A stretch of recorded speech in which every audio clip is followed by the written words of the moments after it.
الحمد لله نحمده ونستعينه ونستغفره ونعوذ بالله من شرور أنفسنا ومن سيئات أعمالنا من يهد الله فلا مضل له ومن يضلل فلا هادي له وأشهد أن لا إله إلا الله وحده لا شريك له وأشهد أن محمدا عبده ورسوله اللهم صل وسلم على سيدنا محمد وعلى آله وصحبه أجمعين. قال الله تعالى في كتابه الكريم أعوذ بالله من الشيطان الرجيم يا أيها الذين آمنوا اتقوا الله حق تقاته ولا تموتن إلا وأنتم مسلمون. Hadirin sidang Jumat yang Allah muliakan, marilah kita senantiasa memuji Allah.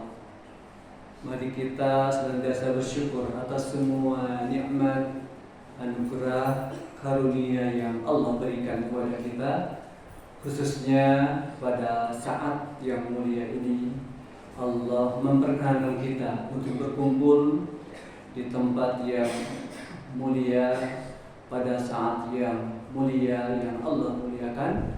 Semoga Allah senantiasa menguatkan hidayah dalam diri kita sehingga kita semakin bersungguh-sungguh untuk menyempurnakan ketaatan kita, ibadah kita kepadanya. Allah tidak butuh ibadah kita, akan tetapi kita yang butuh kepada Allah Subhanahu wa Ta'ala. Pengorbanan apapun yang kita berikan dalam rangka beribadah kepada Allah Ta'ala, yakinlah bahwa Allah akan membalasnya dengan balasan yang berlipat ganda. Hadirin sidang Jumat yang Allah muliakan, kita tidak mungkin bisa mencapai seorang mukmin atau muslim yang sejati tanpa bimbingan dari Nabi kita Muhammad sallallahu alaihi wasallam. Oleh karena itu, marilah kita senantiasa bersungguh-sungguh untuk tafakkur fiddin, mempelajari agama ini. Pelajari Al-Quran, pelajari terjemahnya, pelajari tafsirnya. Kemudian marilah kita senantiasa meningkatkan pemahaman kita tentang sunnah Nabi kita, karena hampir mustahil kita meraih derajat muttaqin, sholihin kalau kita tidak mengikuti pedoman yang telah digariskan oleh Nabi kita Muhammad sallallahu alaihi wasallam. Khatib ingin mengajak jemaah sekalian untuk mengambil faidah pelajaran dari sebuah hadis yang diriwayatkan oleh Imam Muslim di antaranya, bahwa Nabi kita bersabda, "Qad aflaha man aslama wa ruziqa kafafan wa qanna'ahu Allah."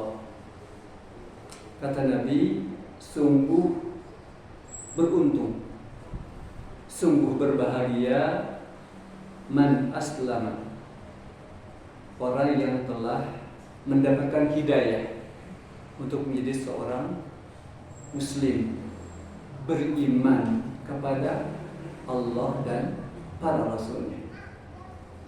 Wa ruziqa kafafan, dan Allah memberinya rezeki yang cukup. Wa qanna'ahu Allah, dan Allah menjadikan dia itu menjadi orang yang ridho, yang puas dengan apa yang Allah berikan kepadanya. Hadirin yang Allah muliakan, mari kita mencoba menggali makna di balik ungkapan Nabi ini. Yang pertama adalah bahwa salah satu barometer kebahagiaan atau kesuksesan hidup adalah bahwa kita berpegang teguh dengan hidayah Islam, hidayah keimanan. Mengapa demikian? Hidup ini ada akhirnya. Umat Nabi kita rata-rata, kata beliau, baina sittin wa sab'in, antara 60 dan 70 tahun.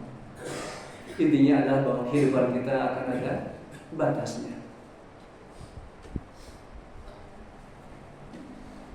Adapun kehidupan yang sesungguhnya adalah kehidupan setelah kematian, alam barzah, alam akhirat. Itulah kehidupan yang abadi, yang tak ada batasnya. Dan manakala kita Allah berikan hidayah, keimanan sampai akhir hayat kita, artinya apa? Bahwa kita punya peluang untuk mendapatkan ampunan Allah Ta'ala dan mendapatkan rahmatnya. Sesuatu yang tidak mungkin didapat oleh orang-orang yang kafir, tidak beriman. Jemaah sekalian, manakala kita kembali pada Allah Ta'ala, apa yang diharapkan? Ketika seorang jenazah diurus, dikuburkan, apa yang paling diharapkan oleh mereka? Dua hal. Pertama, diampuni dosa. Yang kedua adalah mendapatkan rahmat Allah Subhanahu wa Ta'ala. Demikian pula manakala kita kembali pada Allah Ta'ala, dihisab di akhirat nanti, apa yang kita harapkan? Ampunan Allah dan rahmatnya. Dan modal terbesar atau syarat utama kita mendapatkan ampunan Allah, rahmat Allah, surganya, selamat dari siksanya adalah kita tetap berada dalam keimanan.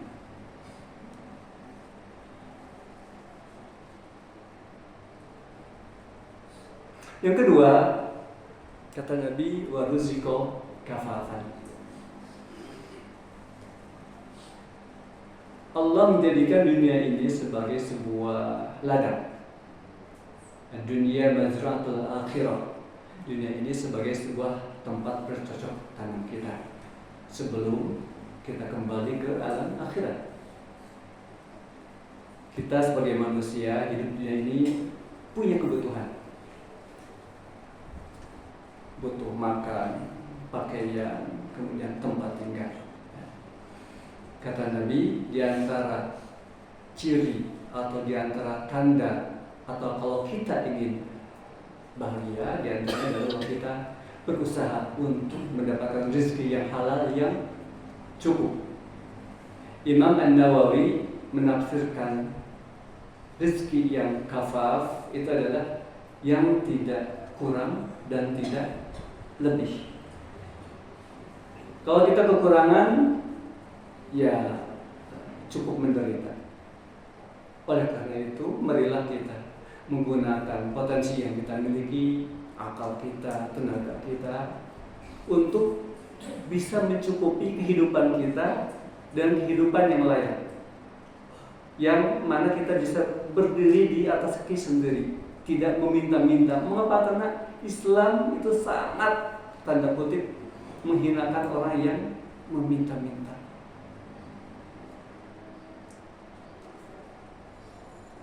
Yang istimewa adalah bahwa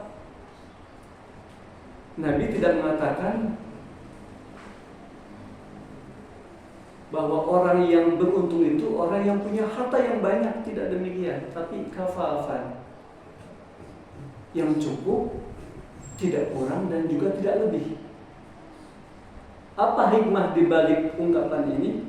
Jemaah sekalian, kalau kita diberikan harta yang sangat melimpah, sangat banyak, jauh di atas kebutuhan kita, siapa yang paling bisa bersabar, mampu bersyukur dengan kelebihan harta? Mengapa? Karena biasanya godaan nafsunya itu sangat dahsyat. Orang yang punya rumah yang banyak, harta yang banyak, mobil yang banyak, properti yang banyak, biasanya, tidak semuanya, tergoda oleh setan, hawa nafsu untuk menggunakan semua itu untuk berpoya-poya. Dan boleh jadi sebagian tergiring untuk sombong dengan apa yang dia miliki. Dia merasa tidak butuh pada Allah, merasa tidak butuh kepada manusia. karena dia punya segalanya.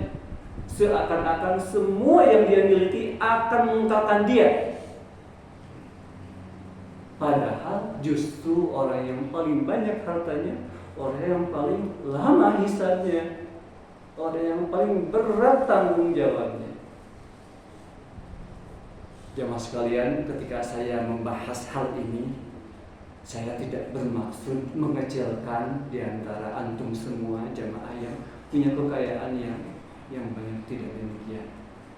Selama itu dicari dengan cara yang halal, ditunaikan kewajiban zakatnya, segala macam, apakah kita boleh menikmati? Boleh, karena itu milik kita. Dicapai dengan cara yang halal, boleh, tidak ada yang haram.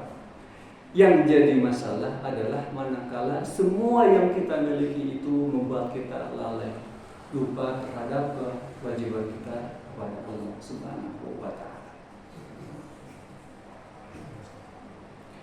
Lebih dahsyat lagi kalau sudah diberikan kecukupan, karena satu cintanya terhadap kelimpahannya harta, dia meraih kelebihan harta dengan cara yang haram. Banyak yang seperti itu. Dia kumpulkan harta yang banyak, mungkin mobil yang mewah, harta yang mewah. Ternyata ketika dia mati, semua itu tidak dibawa. Bayangkan, dia capek mengumpulkan harta yang haram, dia tidak menikmati semuanya. Ketika dia kembali kepada Allah, dia harus mempertanggungjawabkan semua yang telah dia kumpulkan, padahal dia tidak menikmatinya. Itulah gambaran tipu daya setan kepada manusia. Oleh karena itu, khatib berwasiat mengingatkan diri pribadi jemaah sekalian, marilah kita membangun sebuah kesadaran bahwa hakikatnya apa yang kita butuhkan untuk menjalani kehidupan dunia ini, boleh jadi sebetulnya setiap kita sudah diberikan potensi kekuatan untuk bisa menjalani kehidupan ini dengan kadar yang cukup. Sekali lagi, apa itu cukup? Kita punya harta makanan untuk makan, kita dan keluarga, kita punya tempat tinggal, apakah itu beli ataupun ngontrak, tidak masalah, yang penting halal, dan kita punya baju untuk menutupi aurat kita. Itulah gambaran kehidupan yang sederhana, yang banyak dicontohkan oleh Nabi dan para sahabatnya, para tabi'in. Sekali lagi jamaah sekalian, saya Khatib tidak bermaksud mengecilkan jamaah yang diberikan kelebihan harta, yang kemudian telah berusaha untuk menyumbang bagi kemajuan umat Islam. Dan yang ketiga, wa qannahullah, salah satu ciri orang yang beruntung adalah Allah memberinya sifat qanaah, sifat puas, artinya ridho dengan apa yang Allah berikan. Hal ini tidak bermaksud mengecilkan semangat kita ya untuk mencari nafkah yang banyak, mencari rezeki yang halal. Tidak, akan tetapi marilah kita gunakan akal kita, pikiran kita, semua modal kita untuk mencari rezeki yang halal. Akan tetapi manakala Allah telah memberikan sesuai dengan apa yang Dia kehendaki, marilah kita ridho dengan apa yang Allah tetapkan bagi kita. Jangan kemudian kita iri dengan apa yang dicapai oleh teman kita, saudara kita, tetangga kita, ataupun yang lain, karena itu justru akan membuat kita tidak ridho dengan apa yang Allah berikan, sedih dengan apa yang dimiliki orang lain. Agak aneh. Kita menderita karena orang lain bahagia. Semoga Allah senantiasa membimbing kita untuk bisa menjalani kehidupan ini dengan sesuai dengan apa yang diajarkan oleh Nabi kita Muhammad sallallahu alaihi wasallam. Barakallahu li wa lakum.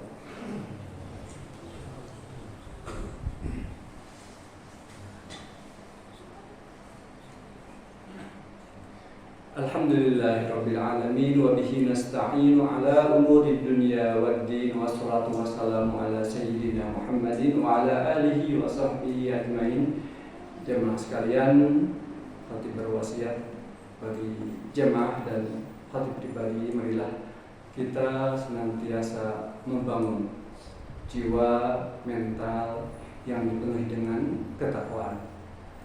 Dan khatib juga sampaikan bahwa setiap kita lemah kecuali manakala Allah merahmati kita, Allah memberi kita kekuatan untuk mencari nafkah, untuk beribadah, untuk bekerja, untuk mencapai mendapatkan rezeki yang halal, maka semua itu akan menjadi berkah bagi kita manakala diniatkan karena Allah Subhanahu wa taala. Alhamdulillah bil alamin. Allahumma shalli wa sallim ala nabiyyina Muhammadin wa ala alihi wa sahbihi ajmain. Allahumma ighfir lil mu'minin wal mu'minat wal muslimin wal muslimat al ahya'i minhum wal amwat.